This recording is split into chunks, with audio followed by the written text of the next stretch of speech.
Welcome to Mamma's kitchen Tamil. எல்லாரும் எப்படி இருக்கீங்க? இன்னைக்கு சூப்பரான ஒரு குழுகுழுவான ஐஸ்கிரீம் தான் செஞ்சு காமிக்க போகிறேன்.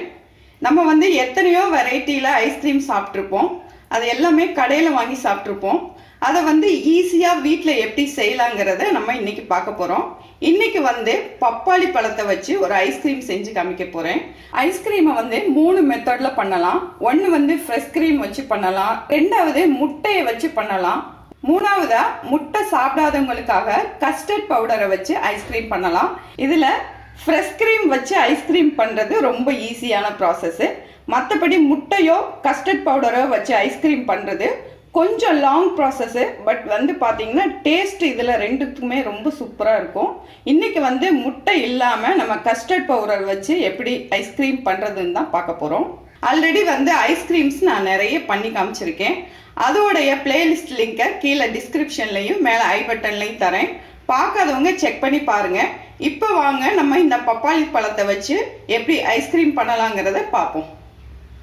பப்பாளி ஐஸ்கிரீம் செய்கிறதுக்கு ஃபஸ்ட்டு நல்ல பழுத்த பப்பாளி பழம் ஒரு அரைப்பழம் எடுத்துட்டு மேலே உள்ள தோலையும் உள்ளே இருக்க விதையையும் எடுத்தாச்சு.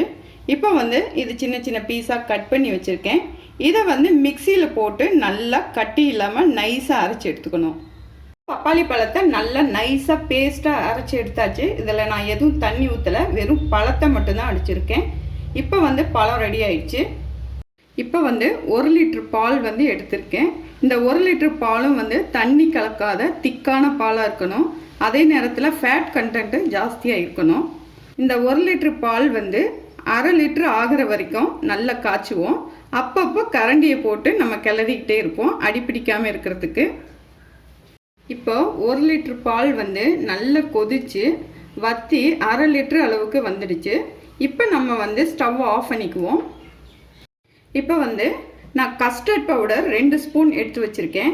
1 லிட்டர் பாலுக்கு 2 ஸ்பூன் போதும்.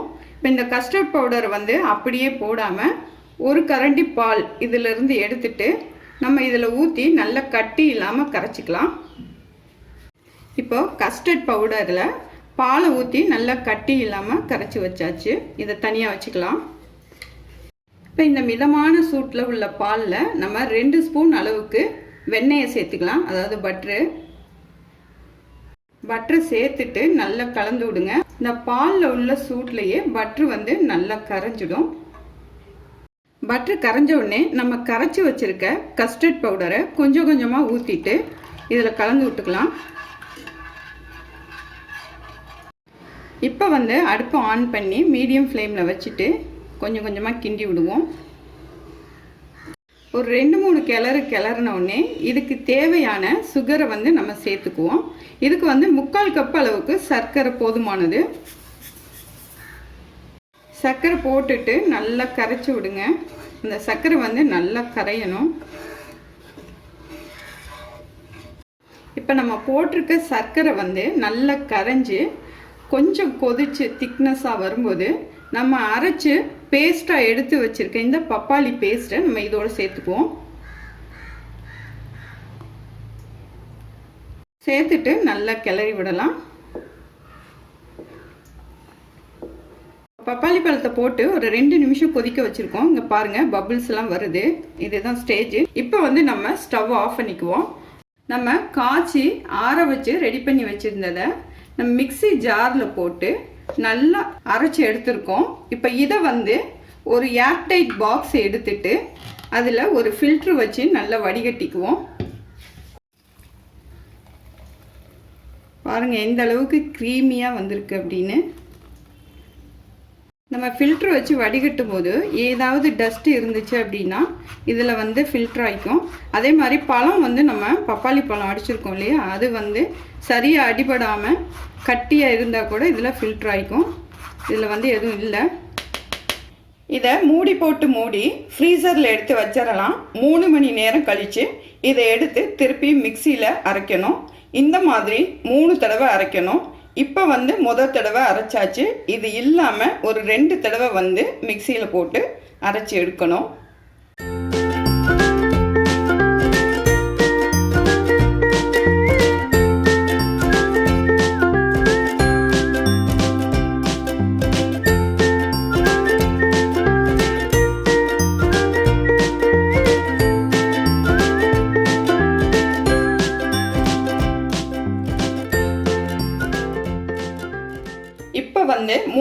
தடவை அரைச்சி எடுத்தாச்சு. பாருங்கள் எந்த அளவுக்கு நல்ல க்ரீமியாக இருக்குன்னு.